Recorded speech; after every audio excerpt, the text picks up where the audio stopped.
এই কাঠবিড়ালটি কাঠবাদাম কুড়াতে কুড়াতে মুরগির বাসার ভিতর ঢুকে পড়ে। এরপর হঠাৎই মুরগির ডিমের উপর নজর পড়ে। বোকা কাঠবিড়ালি ডিমকে কাঠবাদাম ভেবে খুশিতে দৌড়ে গিয়ে তার বড় ভাইকে ডাকতে শুরু করে।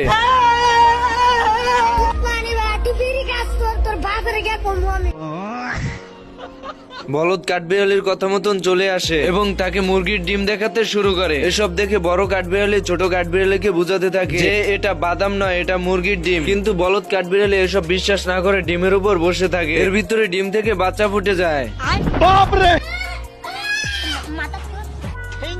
आपका ये उपकार जिंदगी भर याद रहेगा मुझे। এ কি বলদে দেখছি মুরগির বাচ্চাকে তুলে নিয়ে আসছে। তুমি কি পাগল হইলে না মাথা খারাপ?